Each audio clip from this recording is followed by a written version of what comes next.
Welcome to this explainer. Have you ever noticed how in pretty much any high-stakes situation, we just kind of automatically assume that loudness equals power? Like the person dominating the conversation is obviously the one running the show, right? Well, today, we're going to completely flip that assumption on its head.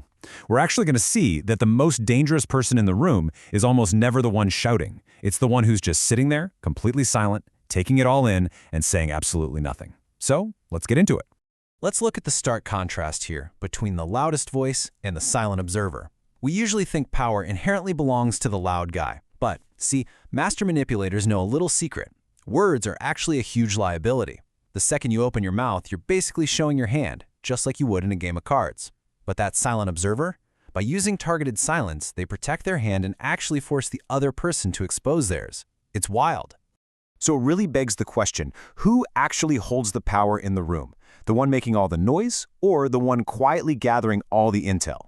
Well, by the end of this explainer, you're going to see exactly why it is for sure the latter. We're going to unpack the hidden psychological machinery behind strategic silence. We'll break down these specific, hyper-effective tactics that literally make people spill their deepest secrets and completely panic in negotiations, all while naturally position you as the most powerful person in the room. All right, tactic one. The awkward vacuum. And trust me, human beings absolutely cannot stand a conversational vacuum. Seriously, when a conversation just suddenly drops into dead silence, our brains literally perceive it as a social emergency. The alarm bells start ringing. Imagine you're in a scenario right now. You ask someone a question and they give you this super weak, kind of evasive answer. Now, most of us will just jump right in to save them from the awkwardness. Don't do it. When they finish speaking, do absolutely nothing. Just hold calm eye contact, and in your head, literally just count to 4. 1, 2, 3, 4. In just those 4 tiny seconds, this crazy psychological domino effect takes over. You pause, right? And that discomfort hits your target like an absolute wave. It practically forces them to keep talking just to justify whatever weak thing they just said.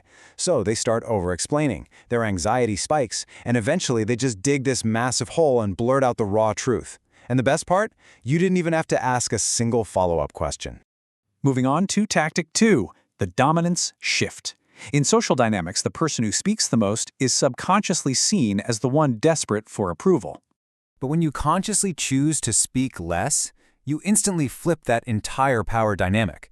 Suddenly, you're the one withholding the approval. Now really listen to this, because it's an absolute game changer. It's called the rule of scarcity. Think about it. Gold is super valuable precisely because it's incredibly scarce. Your words need to be treated the exact same way. If you're just pouring them out constantly, they become cheap. But when you hold them back, bam, instant authority. Just look at the difference here between being reactive and being controlled. When you snap back instantly to someone provoking you, you're just being reactive. You're basically a puppet, letting them easily push your buttons. But if you respond with a controlled 3-second pause, you are signaling absolute authority. Silence acts like this terrifying psychological mirror. It literally catches the provocateur's chaos and reflects it right back in their face, leaving them totally unmoored. Because honestly, there is nothing that freaks people out more than someone they cannot read. Which brings us to tactic 3, the interrogator's mirror. This is arguably the most lethal application of silence, used by elite detectives when the stakes are incredibly high. See, to catch a liar, they don't yell, they don't slam their fists on the desk like in the movies. No way. They use something called the passive pause. And here's exactly how it works. They ask a very direct question. They listen super carefully to the answer. And then, they just stare. Just a heavy, deliberate silence. Put yourself in the mind of a panicking liar for just a second.